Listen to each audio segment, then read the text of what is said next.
ਵਾਹਿਗੁਰੂ ਜੀ ਕਾ ਖਾਲਸਾ ਵਾਹਿਗੁਰੂ ਜੀ ਕੀ ਫਤਿਹ। TV84 ਦੇ ਸਾਰੇ ਦਰਸ਼ਕ ਤੇ ਸਰੋਤੇ ਜਿਹੜੇ ਇਸ ਵਕਤ ਸਾਨੂੰ ਨਾਰਥ ਅਮਰੀਕਾ ਦੇ ਵਿੱਚੋਂ ਦੇਖ ਰਹੇ ਆ ਜਾਂ ਦੁਨੀਆ ਭਰ ਦੇ ਵਿੱਚੋਂ ਸਾਡੇ ਨਾਲ ਸੋਸ਼ਲ ਮੀਡੀਆ ਰਾਹੀਂ ਜੁੜੇ ਹੋਏ ਆ, ਮੈਂ ਅਮਰਵੀਰ ਸਿੰਘ ਅੱਜ TV84 ਦੇ ਦ ਫਾਲਟ ਲਾਈਨਸ ਪ੍ਰੋਗਰਾਮ ਦੇ ਵਿੱਚ ਆਪ ਸਭ ਦਾ ਤਹਿ ਦਿਲੋਂ ਸਵਾਗਤ ਕਰਦਾ। ਵੀਰਜ਼, ਅੱਜ ਅਸੀਂ ਵਿਚਾਰ ਚਰਚਾ ਕਰਨ ਜਾ ਰਹੇ ਹਾਂ। ਜਿਵੇਂ ਅਸੀਂ ਪਿਛਲੇ ਸਮੇਂ ਦੇ ਵਿੱਚ ਗੱਲਬਾਤ ਕੀਤੀ ਹੈ ਇਸ ਸ਼ੋਅ ਦੇ ਵਿੱਚ ਵੀ ਤੇ ਅਦਰਵਾਈਜ਼ ਵੀ ਸਿੱਖ ਸਫਾਂ ਦੇ ਵਿੱਚ ਜਿਹੜੀ ਪਿਛਲੇ ਸਮੇਂ ਦੇ ਵਿੱਚ ਚਰਚਾ ਰਹੀ ਹੈ ਕਿ ਕਿਵੇਂ ਜਿਹੜੀ ਭਾਰਤ ਦੀਆਂ ਇੰਟੈਲੀਜੈਂਸ ਏਜੰਸੀਜ਼ ਨੇ ਉਹ ਦਖਲਅੰਦਾਜ਼ੀ ਕਰਦੀਆਂ ਨੇ ਤੇ ਦਖਲਅੰਦਾਜ਼ੀ ਤੋਂ ਹੁਣ ਉਹ ਗੱਲ ਜਿਹੜੀ ਟਾਰਗੇਟਡ ਕਿਲਿੰਗ ਤੱਕ ਚਲੀ ਗਈ ਹੈ। ਸੋ ਉਹਨਾਂ ਦੇ ਉੱਤੇ ਫੋਕਸ ਪਿਛਲੇ ਕੁਝ ਹਫ਼ਤਿਆਂ ਦਾ ਜਾਂ ਰੀਸੈਂਟ ਟਾਈਮ ਦਾ ਦੇਖਣਾ ਹੋਵੇ ਚੱਲ ਰਿਹਾ ਆ। ਇਹਦੇ ਵਿੱਚ ਇੰਗਲੈਂਡ ਦੇ ਵਿੱਚ ਜਦੋਂ ਅਸੀਂ ਅਵਤਾਰ ਸਿੰਘ ਖੰਡਾ ਦੀ ਜਿਹੜੀ ਅਸੈਸੀਨੇਸ਼ਨ ਆ ਉਹਦੀ ਗੱਲ ਕਰਦੇ ਹਾਂ ਤੇ ਉੱਥੇ ਜਿਹੜੀ ਇੰਡੀਆ ਦੀ ਇੰਟਰਫੀਰੈਂਸ ਹੈ ਉਹਦੇ ਨਾਲ ਜਿਹੜੀਆਂ ਬ੍ਰਿਟਿਸ਼ ਇੰਟੈਲੀਜੈਂਸ ਏਜੰਸੀਜ਼ ਨੇ ਜਾਂ ਜਿਹੜੀ ਉੱਥੋਂ ਦੀ ਸਕਾਟਿਸ਼ ਪੁਲਿਸ ਡਿਪਾਰਟਮੈਂਟ ਆ ਜਾਂ ਅਸੀਂ ਉਹਨਾਂ ਦਾ ਦੇਖਦੇ ਹਾਂ ਜਿਹੜਾ ਰੋਲ, ਉਹਦੇ 'ਤੇ ਵੀ ਕਿਤੇ ਨਾ ਕਿਤੇ ਬ੍ਰਿਟਿਸ਼ ਜਿਹੜਾ ਸਾਰਾ ਇਨਫਰਾਸਟਰਕਚਰ ਹੈ ਉਹਦੇ 'ਤੇ ਵੀ ਸਰਕਾਰੀ ਤੰਤਰ ਦੇ ਉੱਤੇ ਕੁਐਸਚਨ ਮਾਰਕ ਲੱਗਦਾ ਨਜ਼ਰ ਆਉਂਦਾ ਹੈ। ਕਿਵੇਂ ਉਹਨਾਂ ਦੀ ਜਿਹੜੀ ਡੈਥ ਸੀ, ਕਿਵੇਂ ਉਹਦੀ ਜਾਂਚ ਦੀ ਗੱਲ ਹੋਵੇ, ਪੋਸਟਮਾਰਟਮ ਨਾ ਕਰਨ ਦੇਣ ਦੀ ਗੱਲ ਹੋਵੇ ਤੇ ਉਹ ਤੋਂ ਬਾਅਦ ਜਦੋਂ ਹੁਣ ਰੀਸੈਂਟਲੀ ਦ ਗਾਰਡੀਅਨ ਵੱਲੋਂ ਇਨਵੈਸਟੀਗੇਟਿਵ ਸਟੋਰੀ ਵੀ ਕੀਤੀ ਗਈ ਹੈ, ਉਦੋਂ ਪੁਲਿਸ ਵੱਲੋਂ ਜਾਂ ਜਿਹੜੀ ਐਡਮਿਨਿਸਟ੍ਰੇਸ਼ਨ ਸੀ ਉਹਨਾਂ ਵੱਲੋਂ ਜੋ ਪਹਿਲਾਂ ਉਹਨਾਂ ਦਾ ਬਿਆਨ ਸੀ ਅਵਤਾਰ ਸਿੰਘ ਖੰਡਾ ਦੀ ਮੌਤ ਦੇ ਟਾਈਮ ਦੇ ਉੱਤੇ ਜਦੋਂ ਉਹਨਾਂ ਨੂੰ ਅਸੈਸੀਨੇਟ ਕੀਤਾ ਗਿਆ ਜਾਂ ਉਹਨਾਂ ਦੀ ਜਿਹੜੀ ਜਦੋਂ ਡੈਥ ਹੁੰਦੀ ਹੈ, ਡੈਥ ਤੋਂ ਬਾਅਦ ਜਿਹੜੀ ਉਹਨਾਂ ਦੀ ਅਸੈਸਮੈਂਟ ਸੀ ਜਾਂ ਜੋ ਉਹਨਾਂ ਨੇ ਕਿਹਾ ਸੀ ਉਹਦੇ ਤੋਂ ਉਹ ਮੁੱਕਰਦੇ ਨਜ਼ਰ ਆਏ ਆ ਹੁਣ 2-3 ਮਹੀਨੇ ਬਾਅਦ। ਸੋ ਇਹ ਮਤਲਬ ਇੱਕ ਵੱਡਾ ਕੁਐਸਚਨ ਮਾਰਕ ਹੈ ਜਿਹਦੇ 'ਤੇ ਇਸ ਵਕਤ ਇੰਟਰਨੈਸ਼ਨਲੀ ਜਦੋਂ ਜਿਹੜੀ ਸਿੱਖਾਂ ਦੀ ਲੌਬੀ ਹੈਗੀ ਹੈ, ਜਿਹੜੇ ਸਿੱਖ ਐਕਟਿਵਿਸਟ ਖਾਸ ਤੌਰ 'ਤੇ UK ਦੇ ਵਿੱਚ ਲੱਗੇ ਹੋਏ ਆ, ਉਹਨਾਂ ਵੱਲੋਂ ਐਫਰਟ ਕੀਤਾ ਜਾ ਰਿਹਾ ਹੈ ਕਿ ਇਸ ਦੀ ਜਿਹੜੀ ਜਾਂਚ ਹੈ ਉਹ ਪ੍ਰੋਪਰ ਤਰੀਕੇ ਨਾਲ ਹੋਵੇ ਤੇ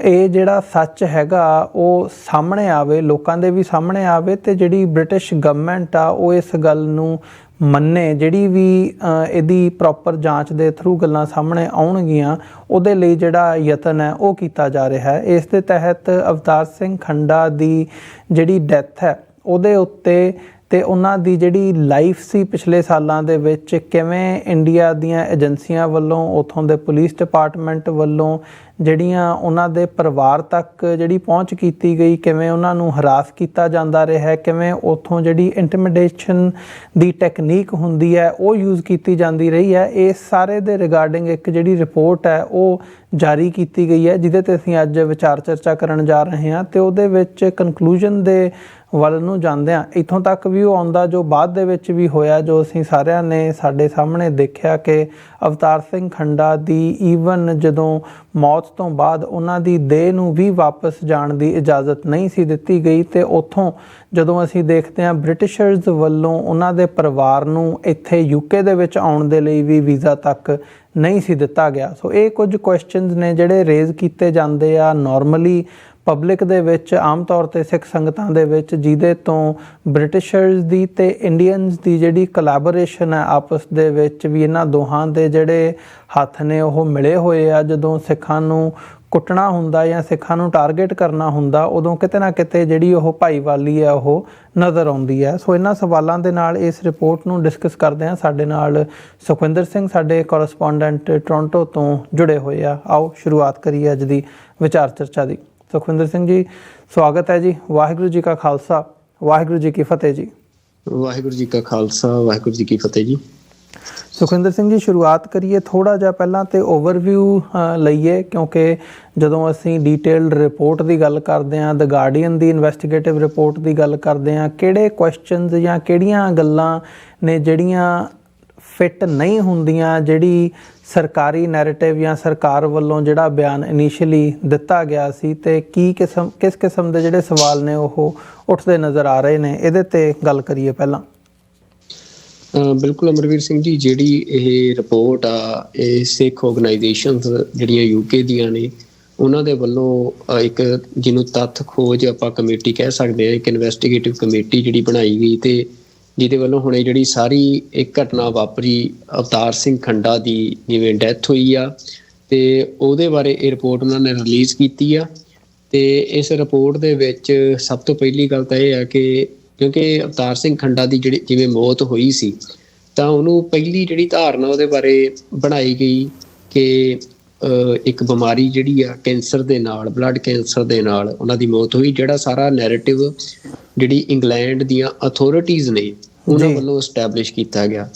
ਤੇ ਜਿਹਦੇ ਚੱਲਦਿਆਂ ਜਿਹੜੀਆਂ ਸਿੱਖ ਆਰਗੇਨਾਈਜੇਸ਼ਨ ਸੀ ਉਹਨਾਂ ਦਾ ਇਹ ਕਹਿਣਾ ਸੀ ਕਿ ਇਹਦੇ ਬਾਰੇ ਇਨਵੈਸਟੀਗੇਸ਼ਨ ਹੋਣੀ ਚਾਹੀਦੀ ਆ, ਪਰ ਸਾਡੇ ਕੋਲ ਕੁਝ ਪੁਖਤਾ ਜਾਣਕਾਰੀ ਹੋਵੇ ਕਿ ਤਾਂ ਹੀ ਅਸੀਂ ਇਹ ਗੱਲ ਮਤਲਬ ਦਾਅਵੇ ਨਾਲ ਕਹਿ ਸਕਦੇ ਹਾਂ ਕਿ ਜਿਹੜੀ ਇਹ ਡੈਥ ਅਵਤਾਰ ਸਿੰਘ ਖੰਡਾ ਦੀ ਉਹ ਇੱਕ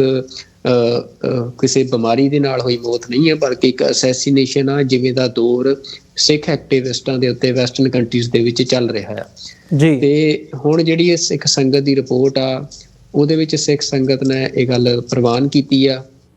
ਕਿ ਸਾਰੀਆਂ ਫਾਈਂਡਿੰਗਸ ਇਹੀ ਦੱਸਦੀਆਂ ਨੇ ਕਿ ਅਵਤਾਰ ਸਿੰਘ ਖੰਡਾ ਦੀ ਜਿਹੜੀ ਮੌਤ ਆ ਉਹ ਇੰਡੀਅਨ ਗਵਰਨਮੈਂਟ ਦੀ ਅਸੈਸੀਨੇਸ਼ਨ ਦੇ ਸਦਕਾ ਹੋਈ ਆ, ਉਹਦੇ ਰਾਹੀਂ ਹੋਈ ਆ। ਤੇ ਜਿਹੜੀ ਇੰਡੀਅਨ ਗਵਰਨਮੈਂਟ ਆ ਉਹ ਕਲਪਰੇਟ ਆ, ਇਸ ਮੌਤ ਦੇ ਲਈ ਜ਼ਿੰਮੇਵਾਰ ਆ। ਤੇ ਜਿਹੜਾ ਸਾਰੀ ਕੌਮ ਪੰਥ ਆ ਅਵਤਾਰ ਸਿੰਘ ਖੰਡਾ ਆਜ਼ਾਦ ਨੂੰ ਸਿੱਖ ਸਟਰਗਲ ਦਾ ਸ਼ਹੀਦ ਐਲਾਨਦੀ ਆ ਜੀ। ਤੇ ਇਹ ਜਿਹੜੀ ਰਿਪੋਰਟ ਰਿਲੀਜ਼ ਕਰਨ ਤੋਂ ਪਹਿਲਾਂ ਜਿਹੜੀਆਂ ਜ਼ਿੰਮੇਵਾਰ ਸਿੱਖ ਜਥੇਬੰਦੀਆਂ ਨੇ ਸਾਰੀ ਦੁਨੀਆ ਦੀਆਂ, ਉਹਨਾਂ ਤੱਕ ਪਬਲਿਕ ਕਰਨ ਤੋਂ ਪਹਿਲਾਂ ਇਹਦੀਆਂ ਜਿਹੜੀਆਂ ਫਾਈਂਡਿੰਗਸ ਨੇ ਉਹ ਸਾਰਿਆਂ ਨਾਲ ਸ਼ੇਅਰ ਕੀਤੀਆਂ ਗਈਆਂ। ਤੇ ਹੁਣ ਸਮੁੱਚੀ ਸਿੱਖ ਕੌਮ ਜਿਹੜੀ ਆ ਉਹ ਇਸ ਗੱਲ ਦੇ ਉੱਤੇ ਇਕਮਤ ਆ ਕਿ ਅਵਤਾਰ ਸਿੰਘ ਖੰਡਾ ਦਾ ਨਾਂ ਵੀ ਹਰਦੀਪ ਸਿੰਘ ਨਿੱਜਰ ਦੇ ਨਾਲ ਉਸ ਲਿਸਟ ਦੇ ਵਿੱਚ ਸ਼ਾਮਲ ਆ ਜਿਹੜੇ ਸਿੱਖ ਨੌਜਵਾਨਾਂ ਨੂੰ ਹੁਣ ਪੱਛਮੀ ਮੁਲਕਾਂ ਦੇ ਵਿੱਚ, ਵੈਸਟਰਨ ਕੰਟਰੀਜ਼ ਦੇ ਵਿੱਚ ਇੰਡੀਆ ਵੱਲੋਂ ਅਸੈਸੀਨੇਟ ਕੀਤਾ ਗਿਆ ਜੀ। ਤਾਂ ਇਹ ਰਿਪੋਰਟ ਦੇ ਨਾਲ ਹੁਣ ਇਹ ਇੱਕ ਨਵੀਂ ਗੱਲ ਸਾਹਮਣੇ ਆਈ ਹੈ। ਦੂਜਾ, ਇਹ ਰਿਪੋਰਟ ਆਪਣੇ ਆਪ 'ਚ ਬੜੀ ਇੰਟਰਸਟਿੰਗ ਆ ਕਿ ਜਿਹੜੀਆਂ ਇਹਦੀਆਂ ਫਾਈਂਡਿੰਗਸ ਨੇ ਜੋ ਹੁਣ ਸੰਗਤ ਦੇ ਸਾਹਮਣੇ ਆਈਆਂ ਜਾਂ ਸਾਡੇ ਵੀ ਸਾਹਮਣੇ ਆਈਆਂ ਜਦੋਂ ਅਸੀਂ ਰਿਪੋਰਟ ਨੂੰ ਪੜ੍ਹਦੇ ਹਾਂ, ਕਿ ਜਿਵੇਂ ਦਾ ਰਵੱਈਆ ਕੈਨੇਡਾ ਜਾਂ ਅਮਰੀਕਾ ਦਾ ਇੰਡੀਅਨ ਇੰਟਰਫੇਰੈਂਸ ਨੂੰ ਲੈ ਕੇ ਸਾਹਮਣੇ ਆਇਆ ਆ ਜੀ ਸਿੱਖਾਂ ਦੇ ਮਾਮਲਿਆਂ 'ਚ, ਜਾਂ ਜਿਵੇਂ ਦੇ ਅਸੈਸੀਨੇਸ਼ਨ ਅਟੈਂਪਟਸ ਨੂੰ ਲੈ ਕੇ ਜਾਂ ਅਸੈਸੀਨੇਸ਼ਨ ਨੂੰ ਲੈ ਕੇ ਇਹਨਾਂ ਦੋਵਾਂ ਮੁਲਕਾਂ ਦਾ ਸਾਹਮਣੇ ਆਇਆ। ਯੂਕੇ ਦੀਆਂ ਅਥਾਰਟੀਜ਼ ਦਾ ਰਵੱਈਆ ਬਿਲਕੁਲ ਉਹ ਤੋਂ ਉਲਟ ਜਿਹੜਾ ਆ ਉਹ ਦੇਖਣ ਨੂੰ ਮਿਲ ਰਿਹਾ ਆ। ਮਤਲਬ ਯੂਕੇ ਦੀਆਂ ਅਥਾਰਟੀਜ਼ ਨੇ ਪੂਰੀ ਕੋਸ਼ਿਸ਼ ਕੀਤੀ ਆ ਕਿ ਜਿਹੜੀ ਅਵਤਾਰ ਸਿੰਘ ਖੰਡਾ ਦੀ ਮੌਤ ਸੀ ਉਹਦੀ ਕਿਸੇ ਵੀ ਤਰ੍ਹਾਂ ਦੀ ਇਨਵੈਸਟੀਗੇਸ਼ਨ ਨੂੰ ਸਨੱਬ ਕੀਤਾ ਜਾਵੇ। ਤੇ ਇਹ ਜਿਹੜੀ ਸਾਰੀ ਰਿਪੋਰਟ ਆ ਉਹ ਇਸੇ ਗੱਲ ਦੇ ਉੱਤੇ ਜਿਹੜੀ ਆ ਉਹ ਲਾਈਟ ਪਾਉਂਦੀ ਆ ਕਿ ਕਿਵੇਂ ਜਿਹੜੀਆਂ ਯੂਕੇ ਦੀਆਂ, ਇੰਗਲੈਂਡ ਦੀਆਂ ਅਥਾਰਟੀਜ਼ ਨੇ ਉਹਨਾਂ ਨੇ ਰੋਲ ਨਿਭਾਇਆ ਇਸ ਕਿਲਿੰਗ ਤੋਂ ਬਾਅਦ, ਇਸ ਮਰਡਰ ਤੋਂ ਬਾਅਦ, ਇਸ ਸਾਰੀ ਇਨਵੈਸਟੀਗੇਸ਼ਨ ਨੂੰ ਸਨੱਬ ਕਰਨ ਦੇ ਲਈ ਜੀ। ਤੇ ਉਹਦੇ ਵਿੱਚ ਜਿਹੜੀ ਇਹ ਰਿਪੋਰਟ ਆ ਬੜੀ ਡਿਟੇਲਡ, ਬਹੁਤੀ ਲੰਮੀ ਰਿਪੋਰਟ ਨਹੀਂ, ਹਰ ਸਿੱਖ ਨੂੰ ਇਹ ਰਿਪੋਰਟ ਮੈਨੂੰ ਲੱਗਦਾ ਪੜ੍ਹਨੀ ਚਾਹੀਦੀ ਆ। ਤੇ ਜਿਹਦੇ ਵਿੱਚ ਉਹਨਾਂ ਨੇ ਬੜੇ ਸੋਹਣੇ ਤਰੀਕੇ ਦੇ ਨਾਲ ਟਾਈਟਲਸ ਦੇ ਕੇ ਹਰ ਇੱਕ ਮਤਲਬ ਦੱਸਿਆ ਕਿ ਕਿਹੜੇ ਕਿਹੜੇ ਪਹਿਲੂ ਦੇ ਉੱਤੇ, ਕਿਹੜੇ ਕਿਹੜੇ ਪੱਖ ਦੇ ਉੱਤੇ ਜਿਹੜੀਆਂ ਉੱਥੋਂ ਦੀਆਂ ਇਨਵੈਸਟੀਗੇਸ਼ਨ ਏਜੰਸੀ ਸੀ ਉਹਨਾਂ ਦਾ ਕੀ ਰੋਲ ਰਿਹਾ ਜੀ। ਜੇ ਮੈਂ ਤੁਹਾਡੇ ਨਾਲ ਮਤਲਬ ਬਾਕੀ ਡਿਟੇਲ ਜਿਹੜੀ ਰਿਪੋਰਟ ਆ ਉਹ ਰਿਪੋਰਟ ਇੱਥੋਂ ਹੀ ਸ਼ੁਰੂ ਹੁੰਦੀ ਆ ਕਿ ਅਵਤਾਰ ਸਿੰਘ ਖੰਡਾ ਕੌਣ ਸੀ, ਕਿਉਂਕਿ ਅਵਤਾਰ ਸਿੰਘ ਖੰਡਾ ਦਾ ਜਿਹੜਾ ਪਰਿਵਾਰ ਆ, ਉਹਨਾਂ ਦੇ ਪਿਤਾ ਜੀ ਤੇ ਉਹਨਾਂ ਦੇ ਪਿਤਾ ਜੀ ਦੇ ਭਰਾ ਜਿਹੜੇ ਆ ਉਹ ਦੋਵੇਂ ਸ਼ਹੀਦ ਨੇ ਸਿੱਖ ਸਟਰਗਲ ਦੇ। ਤੇ ਇਹ ਪੰਥਕ ਪਰਿਵਾਰ ਤੇ ਅਵਤਾਰ ਸਿੰਘ ਖੰਡਾ ਉਸੇ ਲੈਗੇਸੀ ਨੂੰ ਅੱਗੇ ਤੋਰ ਰਿਹਾ ਸੀ। ਸਿੱਖ ਸਟਰਗਲ ਦੀ ਗੱਲ ਹੋਵੇ ਜਾਂ ਸਿੱਖ ਸੋਵਰੈਨਿਟੀ ਦੀ ਜਿਹੜੀ ਮੂਵਮੈਂਟ ਆ ਉਹਦਾ ਉਹ ਇੱਕ ਖਾਸ ਚਿਹਰਾ ਸੀ। ਤੇ ਇਸੇ ਕਰਕੇ ਜਿਹੜੀਆਂ ਇੰਡੀਅਨ ਅਥਾਰਟੀ ਸੀ ਉਹਨਾਂ ਨੇ ਇੱਕ ਪੂਰੀ ਵਿਲੀਫਾਈ ਜਿਹੜੀ ਕੈਂਪੇਨ ਹੁੰਦੀ ਆ, ਕਿਸੇ ਨੂੰ ਟਾਰਗੇਟ ਕਰਨ ਦੀ ਕੈਂਪੇਨ ਹੁੰਦੀ ਆ, ਉਹ ਚਲਾਈ। ਅਵਤਾਰ ਸਿੰਘ ਖੰਡਾ ਨੂੰ ਉਹਦੇ 'ਚ ਟਾਰਗੇਟ ਕੀਤਾ ਗਿਆ ਜੀ। ਇੱਕ ਆਮ ਰਾਏ ਐਸਟੈਬਲਿਸ਼ ਕੀਤੀ, ਬਿਲਡ ਕੀਤੀ ਆਪਣੀ ਜਨਤਾ ਦੇ ਵਿੱਚ, ਇੰਡੀਅਨ ਸੁਸਾਇਟੀ ਦੇ ਵਿੱਚ ਕਿ ਇਹ ਬੰਦਾ ਜਿਹੜਾ ਆ ਇੰਡੀਆ ਦੇ ਲਈ ਥ੍ਰੈਟ ਆ ਤੇ ਇਹਨੂੰ ਟਾਰਗੇਟ ਕੀਤਾ ਜਾਣਾ ਚਾਹੀਦਾ। ਤੇ ਉਸ ਤੋਂ ਬਾਅਦ ਮਤਲਬ ਲਗਾਤਾਰ ਅਸੀਂ ਦੇਖਿਆ ਕਿ ਜਿਹੜੀਆਂ ਇੰਡੀਆ ਦੀਆਂ ਇਨਵੈਸਟੀਗੇਸ਼ਨ ਏਜੰਸੀਜ਼ ਨੇ, NIA ਆ, ਉਹ ਪੂਰੀ ਤਰ੍ਹਾਂ ਦੇ ਨਾਲ ਖੁੱਲ੍ਹ ਖੇਡ ਉਹਨਾਂ ਨੇ ਇੰਗਲੈਂਡ ਦੇ ਵਿੱਚ ਖੇਡੀ ਤੇ ਇੰਗਲੈਂਡ ਦੇ ਵਿੱਚ ਗਏ ਵੀ ਆ। ਮਤਲਬ ਜਿਹੜੀ ਉੱਥੇ ਐਮਬੈਸੀ ਦੇ ਬਾਹਰ ਜਿਹੜਾ ਇੰਡੀਅਨ ਫਲੈਗ ਆ ਉਹ ਜਿਹੜੀ ਘਟਨਾ ਵਾਪਰੀ ਸੀ ਉਹਨੂੰ ਆਧਾਰ ਬਣਾ ਕੇ ਉਹਦੀ ਇਨਵੈਸਟੀਗੇਸ਼ਨ ਦੇ ਲਈ।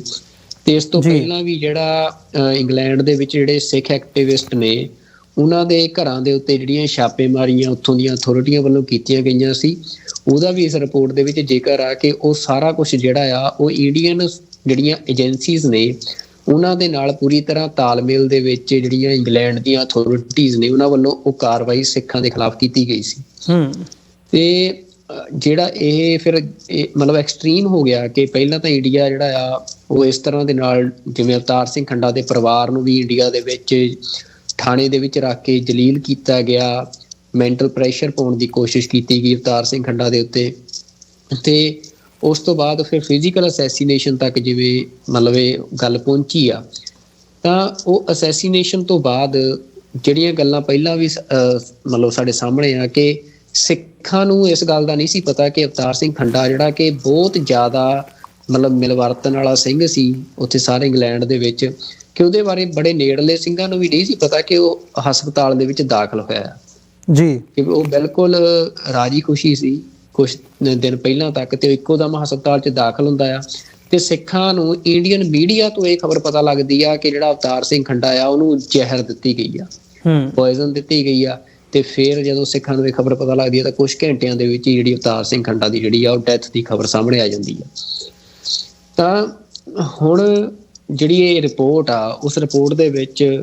ਮਤਲਬ ਬਾਕੀ ਮੈਂ ਚਾਹੂੰਗਾ ਕਿ ਜ਼ਰੂਰ ਸਾਡੇ ਦਰਸ਼ਕ ਇਸ ਰਿਪੋਰਟ ਨੂੰ ਖੁਦ ਪੜ੍ਹਨ, ਕਿਉਂਕਿ ਡਿਟੇਲਡ ਰਿਪੋਰਟ ਆ, ਪਰ ਅਸੀਂ ਜਿੰਨਾ ਕਿ ਜ਼ਿਕਰ ਕਰ ਸਕਦੇ ਹਾਂ ਉਹ ਇਹ ਆ ਕਿ ਇਹਦੇ ਵਿੱਚ ਇੱਕ ਪੈਰਾਗ੍ਰਾਫ ਆ ਜਿਹਦੇ 'ਚ ਉਹਨਾਂ ਨੇ ਗੱਲ ਕੀਤੀ ਹੈ ਕਿ ਪੁਲਿਸ ਐਂਡ ਕੋਰਨਰ ਨੈਗਲੀਜੈਂਸ। ਜਿਹੜਾ ਕੋਰਨਰ ਆ ਇਨਵੈਸਟੀਗੇਟਿੰਗ ਆਫਿਸਰ ਆ ਜਿਹੜਾ ਉਹਨੂੰ ਕੋਰਨਰ ਕਹਿੰਦੇ ਆ, ਤੇ ਵੈਸਟ ਮਿਡਲੈਂਡ ਪੁਲਿਸ ਜਿਹੜੀ ਆ ਉਹ ਇਨਵੈਸਟੀਗੇਸ਼ਨ ਦੀ ਜ਼ਿੰਮੇਵਾਰੀ ਉਹਦੇ ਸਿਰ ਸੀ, ਉਹਦੇ ਏਰੀਏ 'ਚ ਇਹ ਸਾਰਾ ਕੇਸ ਪੈਂਦਾ ਸੀ। ਤੇ ਉਹਨਾਂ ਨੇ ਦੱਸਿਆ ਕਿ ਕਿਵੇਂ ਜਿਹੜੀ ਇਸ ਕੇਸ ਦੀ ਇਨਵੈਸਟੀਗੇਸ਼ਨ ਦੇ ਵਿੱਚ ਨੈਗਲੀਜੈਂਸ ਆ ਉਹ ਇੱਥੋਂ ਤੱਕ ਵਰਤੀ ਗਈ ਕਿ ਇਸ ਗੱਲ ਨੂੰ ਕੰਸੀਡਰ ਹੀ ਨਹੀਂ ਕੀਤਾ ਗਿਆ ਕਿ ਅਵਤਾਰ ਸਿੰਘ ਖੰਡਾ ਨੂੰ ਇੰਡੀਆ ਦੀਆਂ ਸਿਕਿਉਰਿਟੀ ਏਜੰਸੀਜ਼, ਇੰਡੀਆ ਦੇ ਜਿਹੜੇ ਮਤਲਬ ਅਸੀਂ ਕਹਿ ਸਕਦੇ ਹਾਂ ਕਿ ਪ੍ਰੋਪੇਗੈਂਡਿਸਟ ਨੇ, ਤੇ ਜਿਹੜਾ ਇੰਡੀਅਨ ਅਥਾਰਟੀਜ਼ ਨੇ ਉਹਨਾਂ ਵੱਲੋਂ ਲਗਾਤਾਰ ਡਾਇਰੈਕਟ ਥ੍ਰੈਟ ਆ ਰਹੇ ਸੀ, ਜਿਹੜੇ ਕਿ ਉਹਦੇ ਫੋਨ ਦੇ ਵਿੱਚ ਬੜੇ ਅਹਿਮ ਸਬੂਤ ਸੀ। ਪਰ ਇਸ ਇਨਵੈਸਟੀਗੇਸ਼ਨ ਦੇ ਵਿੱਚ ਅਵਤਾਰ ਸਿੰਘ ਖੰਡਾ ਦੇ ਨਾ ਉਹਦੇ ਫੋਨ ਦੀ ਕੋਈ ਇਨਵੈਸਟੀਗੇਸ਼ਨ ਕੀਤੀ ਗਈ, ਨਾ ਉਹਦੀਆਂ ਬਿਲੋਂਗਿੰਗਸ ਦੀ ਕੋਈ ਇਨਵੈਸਟੀਗੇਸ਼ਨ ਕੀਤੀ ਗਈ, ਨਾ ਅਵਤਾਰ ਸਿੰਘ ਖੰਡਾ ਦੇ ਜਿਹੜੇ ਨੇੜਲੇ ਕਰੀਬੀ ਲੋਕ ਨੇ ਉਹਨਾਂ ਦੇ ਕੋਈ ਬਿਆਨ ਦਰਜ ਕੀਤੇ ਗਏ, ਵੀ ਜਿਹੜੀ ਆਪਣੇ ਆਪ ਦੇ ਵਿੱਚ ਇਹ ਆ ਕਿ ਉਹ ਇਨਵੈਸਟੀਗੇਸ਼ਨ ਕਰਨਾ ਹੀ ਨਹੀਂ ਸੀ ਚਾਹੁੰਦੇ ਜੀ। ਤੇ ਦੂਜਾ ਮਤਲਬ ਇਹ ਆ ਕਿ ਜਿਹੜਾ ਇੱਕ ਕ੍ਰਾਈਮ ਰੈਫਰੈਂਸ ਨੰਬਰ ਹੁੰਦਾ ਇਸ ਰਿਪੋਰਟ 'ਚ ਦੱਸਿਆ ਗਿਆ ਕਿ ਜਿਵੇਂ ਇੰਡੀਆ ਦੇ ਵਿੱਚ ਹੁੰਦਾ ਕਿ ਤੁਹਾਡਾ ਜਦੋਂ ਕੋਈ ਵੀ ਤੁਸੀਂ ਰਿਪੋਰਟ ਲਿਖਦੇ ਹੋ ਉਸ ਰਿਪੋਰਟ ਦਾ ਇੱਕ ਨੰਬਰ ਹੁੰਦਾ ਜਿਹਦੇ ਨਾਲ ਉਹ ਫਿਰ ਆਈਡੈਂਟੀਫਾਈ ਹੁੰਦੀ ਆ, ਤੁਸੀਂ ਉਹਦਾ ਰਿਕਾਰਡ ਲੰਮੇ ਸਮੇਂ ਤੱਕ ਤੁਸੀਂ ਉਹ ਸਾਰੇ ਨੰਬਰ ਦੇ ਬੇਸਿਸ ਤੇ ਉਹਦਾ ਰਿਕਾਰਡ ਰੱਖਦੇ ਹੋ ਜੀ। ਤਾਂ ਜਿਹੜਾ ਕ੍ਰਾਈਮ ਰੈਫਰੈਂਸ ਨੰਬਰ ਹੁੰਦਾ ਜਿਹੜਾ ਕਿ ਰਾਈਟ ਆ ਕਿਸੇ ਵੀ ਵਿਕਟਿਮ ਦਾ ਇਨਵੈਸਟੀਗੇਸ਼ਨ ਦੇ ਵਿੱਚ ਉਹ ਲੈਣਾ, ਤੇ ਉਹ ਕ੍ਰਾਈਮ ਰੈਫਰੈਂਸ ਨੰਬਰ ਤੱਕ ਵੀ ਜਿਹੜਾ ਰਿਲੀਜ਼ ਨਹੀਂ ਕੀਤਾ ਗਿਆ, ਉਹ ਦਿੱਤਾ ਹੀ ਨਹੀਂ ਗਿਆ। ਇਨਵੈਸਟੀਗੇਸ਼ਨ ਜਿਹੜੀ ਆ ਉਹਦੀ ਸ਼ੁਰੂਆਤ ਹੀ ਨਹੀਂ ਕੀਤੀ ਗਈ, ਮਤਲਬ ਸਿਰਫ ਗੱਲੀ ਬਾਤੀ ਕਹਿ ਕੇ ਕਿ ਅਸੀਂ ਮਤਲਬ ਦੇਖ ਲਿਆ ਬਸ, ਗੱਲੀ ਬਾਤੀ ਇਹ ਗੱਲ ਸਾਰੀ ਗਈ ਹੈ। ਸਾਰੇ ਰਿਪੋਰਟ ਤੋਂ ਪਤਾ ਲੱਗ ਰਿਹਾ ਕਿ ਪਹਿਲਾਂ ਹੀ ਤੈਅ ਸੀ ਕਿ ਇਹ ਕਹਿਣਾ ਆ ਕਿ ਬਿਮਾਰੀ ਨਾਲ ਮੌਤ ਹੋਈ ਆ, ਤੇ ਇਹ ਕਹਿ ਕੇ ਤੇ ਗੱਲ ਠੱਪ ਕਰ ਦਿੱਤੀ ਗਈ। ਮਤਲਬ ਇਸ ਤੋਂ ਇਲਾਵਾ ਜਿਹੜਾ ਇੱਕ ਹੋਰ ਬੜੀ ਗੱਲ ਆ ਕਿ ਇੱਕ ਰਿਪੋਰਟ ਦੇ ਵਿੱਚ ਦੱਸਿਆ ਗਿਆ ਕਿ ਜਿਹੜੀ ਮੋਰਚਰੀ ਸੀ ਜਿੱਥੇ ਉਹਦੀ ਬੋਡੀ ਪਈ ਸੀ ਅਵਤਾਰ ਸਿੰਘ ਖੰਡਾ ਦੀ ਸੰਸਕਾਰ ਤੋਂ ਪਹਿਲਾਂ, ਕਿ ਉਸ ਮੋਰਚਰੀ ਦੇ ਜਿਹੜੇ ਸਟਾਫ ਮੈਂਬਰ ਆ, ਇਹ ਬਰਮਿੰਗਮ ਸਿਟੀ ਹਸਪੀਟਲ ਦੀ ਮੋਰਚਰੀ ਸੀ, ਉਹਨਾਂ ਨੇ ਜਿਹੜੇ ਫਿਊਨਰਲ ਡਾਇਰੈਕਟਰ ਸੀ ਜਿਹੜੇ ਕਿ ਅਵਤਾਰ ਸਿੰਘ ਦੀ ਜਿਹੜੀ ਦੇਹ ਆ ਉਹਦੀ ਨਿਗਰਾਨੀ ਲਈ ਜਿਨ੍ਹਾਂ ਨੂੰ ਅਪਾਇੰਟ ਕੀਤਾ ਗਿਆ ਸੀ, ਉਹਨਾਂ ਦੇ ਨਾਲ ਇੱਕ ਮੋਰਚਰੀ ਦੇ ਮੈਂਬਰ ਨੇ ਇਹ ਇਨਫੋਰਮੇਸ਼ਨ ਸ਼ੇਅਰ ਕੀਤੀ ਕਿ ਸਾਨੂੰ ਜਿਹੜੀ ਨੈਸ਼ਨਲ ਕ੍ਰਾਈਮ ਏਜੰਸੀ ਆ ਉਹਦੇ ਵੱਲੋਂ ਇਹ ਖਬਰ ਆਈ ਜਾਂ ਇਹ ਸੁਨੇਹਾ ਆਇਆ ਕਿ ਤੁਸੀਂ ਜਿਹੜੀ ਇਹ ਬੋਡੀ ਆ ਇਹਨੂੰ ਕਿਸੇ ਨੂੰ ਵੀ ਟੱਚ ਨਹੀਂ ਕਰਨ ਦੇਣਾ, ਇਹਨੂੰ ਪੈਕ ਕਰਕੇ ਤੁਸੀਂ ਅਲੱਗ ਰੱਖੋ ਵੀ, ਤਾਂ ਕਿ ਕਿਉਂਕਿ ਅਸੀਂ ਇਹਦੀ ਇਨਵੈਸਟੀਗੇਸ਼ਨ ਕਰਨੀ ਆ ਜੀ। ਪਰ ਉਹ ਕਹਿੰਦੇ ਆ ਕਿ ਉਹ ਤੋਂ ਕੁਝ ਸਮੇਂ ਬਾਅਦ ਸਾਨੂੰ ਇਹ ਮੈਸੇਜ ਆਉਂਦਾ ਕਿ ਇਹਦੀ ਇਨਵੈਸਟੀਗੇਸ਼ਨ ਅਸੀਂ ਨਹੀਂ ਕਰ ਰਹੇ ਹਾਂ, ਇਨਵੈਸਟੀਗੇਸ਼ਨ ਦੀ ਕੋਈ ਲੋੜ ਨਹੀਂ, ਤੁਸੀਂ ਆਪਣਾ ਜਿਹੜਾ ਪ੍ਰੋਸੈਸ ਆ ਉਹ ਕਰੋ। ਮਤਲਬ ਪਹਿਲਾਂ ਇਨਵੈਸਟੀਗੇਸ਼ਨ ਦੀ ਗੱਲ ਤੁਰਦੀ ਆ, ਮਤਲਬ ਉਹ ਮੋਰਚਰੀ ਦੇ ਡਿਪਾਰਟਮੈਂਟ ਵਿੱਚ ਕਹਿੰਦੇ ਆ ਕਿ ਤੁਸੀਂ ਬੋਡੀ ਨੂੰ ਮਤਲਬ ਸਾਈਡ ਤੇ ਕਰੋ, ਪਰ ਉਸ ਤੋਂ ਬਾਅਦ ਉਹ ਇਨਵੈਸਟੀਗੇਸ਼ਨ ਜਿਹੜੀ ਆ ਉਹ ਕਿਉਂ ਬੰਦ ਹੁੰਦੀ ਆ ਜਾਂ ਕਿੱਥੋਂ ਪ੍ਰੈਸ਼ਰ ਪੈਂਦਾ, ਕਿੱਥੋਂ ਮਤਲਬ ਇਹ ਗੱਲ ਤੁਰਦੀ ਆ, ਇਹ ਸਾਰਾ ਇੱਕ ਫਰਦਰ ਇਨਵੈਸਟੀਗੇਸ਼ਨ ਦੀ ਗੱਲ ਆ। ਪਰ ਇਹ ਗੱਲ ਇਸ ਰਿਪੋਰਟ ਦੇ ਵਿੱਚ ਜਨਤਕ ਕੀਤੀ ਗਈ ਆ ਜੀ। ਤੇ ਉਸ ਤੋਂ ਇਲਾਵਾ ਮਤਲਬ ਜਦੋਂ ਸਿੱਖ ਜਥੇਬੰਦੀਆਂ ਨੇ ਇਹ ਕੋਸ਼ਿਸ਼ ਕੀਤੀ ਕਿ ਜਿਹੜਾ ਪੋਸਟਮਾਰਟਮ ਆ, ਕਿਉਂਕਿ ਜਿਹੜੀ ਗੱਲ ਆ ਵੀ ਇਹ ਜਿਹੜਾ ਪੋਇਜ਼ਨ ਆ ਕਹਿੰਦੇ ਆ ਕਿ ਇਹ ਆਮ ਜਿਹੜਾ ਪੋਸਟਮਾਰਟਮ ਅਸੀਂ ਕਰਦੇ ਆ ਉਹਦੇ ਵਿੱਚ ਆਈਡੈਂਟੀਫਾਈ ਨਹੀਂ ਹੁੰਦਾ, ਕਿਉਂਕਿ ਜਿਹੜਾ ਪੋਇਜ਼ਨ ਆ ਇਹ ਡੈਥ ਦੀ ਵਜ੍ਹਾ ਜਿਹੜੀ ਆ ਉਹ ਤੁਹਾਡੇ ਜਿਹੜੇ ਵਾਈਟ ਬਲੱਡ ਸੈੱਲ ਆ ਉਹਨਾਂ ਦੀ ਬਣਨ ਦੀ ਜਿਹੜੀ ਮਾਤਰਾ ਆ ਉਹਦੇ ਵਧਣ ਨੂੰ ਮਤਲਬ ਇਹ ਡੈਥ ਦਾ ਕਾਰਨ ਬਣਾ ਦਿੰਦਾ ਹੈ। ਪਰ ਉਹਦਾ ਜਿਹੜਾ ਕਾਰਨ ਬਣਦਾ ਆ, ਉਹ ਸਾਰੀ ਮਤਲਬ ਪ੍ਰਕਿਰਿਆ ਦਾ ਜੋ ਸਰੀਰ ਦੇ ਵਿੱਚ ਹੁੰਦੀ ਆ, ਉਹ ਇਹ ਪੋਇਜ਼ਨ ਹੁੰਦਾ ਹੈ ਜੀ। ਪਰ ਜਿਹੜੀ ਉਹ ਸਾਰੀ ਪ੍ਰਕਿਰਿਆ ਆ, ਉਹਨੂੰ ਆਪਾਂ ਬਲੱਡ ਕੈਂਸਰ ਕਹਿੰਦੇ ਆ। ਜਿਹੜੀ ਫਿਰ ਇਹ ਮਤਲਬ ਜਿਹੜਾ ਆਮ ਪੋਸਟਮਾਰਟਮ ਹੈਗਾ ਆ, ਉਹਦੇ ਵਿੱਚ ਇਸੇ ਤਰ੍ਹਾਂ ਸਾਹਮਣੇ ਆਉਂਦੀ ਆ ਕਿ ਜੀ ਬਲੱਡ ਕੈਂਸਰ ਹੋਇਆ ਤੇ ਬੰਦੇ ਦੀ ਡੈਥ ਹੋਈ। ਪਰ ਜਿਹੜੀ ਥੋਰਲੀ ਡਿਟੇਲਡ ਜਿਹੜਾ ਪੋਸਟਮਾਰਟਮ ਆ, ਉਹਦੇ ਲਈ ਸਪੈਸ਼ਲ ਟੀਮਸ ਹੁੰਦੀਆਂ ਨੇ, ਸਪੈਸ਼ਲ ਪ੍ਰੋਸੀਜਰਸ ਹੁੰਦੇ ਆ, ਜਿਹਦੀ ਸਿੱਖ ਆਰਗੇਨਾਈਜੇਸ਼ਨਸ ਨੇ ਰਿਕੁਐਸਟ ਕੀਤੀ, ਪਰ ਉਹ ਰਿਕੁਐਸਟ ਉੱਥੋਂ ਦੀ ਇਨਵੈਸਟੀਗੇਸ਼ਨ ਏਜੰਸੀਜ਼ ਵੱਲੋਂ ਡਿਨਾਈ ਕੀਤੀ ਗਈ ਜੀ। ਤੇ ਉਸ ਤੋਂ ਬਾਅਦ ਜਦੋਂ ਸਿੱਖ ਆਰਗੇਨਾਈਜੇਸ਼ਨਸ ਨੇ ਇਹ ਕੋਸ਼ਿਸ਼ ਕੀਤੀ ਕਿ ਜਿਹੜੇ ਮਾਹਰ ਐਕਸਪਰਟ ਹੈਗੇ ਆ ਇਸ ਮਾਮਲਿਆਂ ਦੇ, ਉਹਨਾਂ ਤੱਕ ਅਸੀਂ ਆਪਣੀ ਪ੍ਰਾਈਵੇਟ ਇਨਵੈਸਟੀਗੇਸ਼ਨ ਇਹਦੀ ਕਰਾਈਏ, ਪ੍ਰਾਈਵੇਟ ਪੋਸਟਮਾਰਟਮ ਕਰਵਾਈਏ, ਤਾਂ ਪਹਿਲਾਂ ਤਾਂ ਬਹੁਤ ਸਾਰੇ ਜਿਹੜੇ ਇਹੋ ਜਿਹੇ ਅਦਾਰੇ ਨੇ ਜਾਂ ਜਿਹੜੇ ਇਹੋ ਜਿਹੇ ਉੱਥੋਂ ਦੇ ਡਾਕਟਰ ਨੇ, ਉਹਨਾਂ ਨੇ ਡਿਨਾਈ ਕੀਤਾ ਕਿ ਉਹ ਵੀ ਰੈਡੀ ਨਹੀਂ ਹੋਏ ਇਹਨੂੰ ਇਨਵੈਸਟੀਗੇਟ ਕਰਨ ਲਈ ਜਾਂ ਪੋਸਟਮਾਰਟਮ ਕਰਨ ਲਈ ਜੀ। ਫਿਰ ਕਾਫੀ ਜਿਹੜੀ ਜਹਿਦ ਤੋਂ ਬਾਅਦ ਜਿਹੜਾ ਇੱਕ ਐਕਸਪਰਟ ਹੈਗਾ ਸੀ, ਉਹ ਇਹਦੇ ਲਈ ਰੈਡੀ ਹੋਇਆ। ਜਦੋਂ ਐਕਸਪਰਟ ਰੈਡੀ ਹੋਇਆ ਪੋਸਟਮਾਰਟਮ ਲਈ, ਤੇ ਜਿਹੜਾ ਉਹ ਹਸਪੀਟਲ ਸੀ ਜਿੱਥੋਂ ਦੀ ਮੋਰਚਰੀ ਦੇ ਵਿੱਚ ਬੋਡੀ ਸੀ, ਉਸ ਹਸਪੀਟਲ ਨੇ ਇਹ ਅਸੈਸ ਡਿਨਾਈ ਕਰਤਾ ਪੋਸਟਮਾਰਟਮ ਦਾ ਕਿ ਤੁਸੀਂ ਸਾਡੇ ਇੱਥੇ ਹਸਪੀਟਲ ਦੇ ਵਿੱਚ ਪੋਸਟਮਾਰਟਮ ਨਹੀਂ ਕਰ ਸਕਦੇ ਜੀ। ਤੇ ਜਦੋਂ ਫਿਰ ਸਿੱਖ ਆਰਗੇਨਾਈਜੇਸ਼ਨ ਨੇ ਜਾਂ ਉਸ ਜਿਹੜਾ ਐਕਸਪਰਟ ਸੀ, ਉਹਨੇ ਕਿਸੇ ਹੋਰ ਹਸਪੀਟਲ ਦੇ ਵਿੱਚ ਉਹਦਾ ਪ੍ਰਬੰਧ ਕੀਤਾ ਕਿ ਅਸੀਂ ਬੋਡੀ ਉੱਥੇ ਲੈ ਜਾਂਦੇ ਆ ਤੇ ਉੱਥੇ ਜਿਹੜਾ ਪੋਸਟਮਾਰਟਮ ਆ ਅਸੀਂ ਇਹਦਾ ਕਰਾਂਗੇ। ਤਾਂ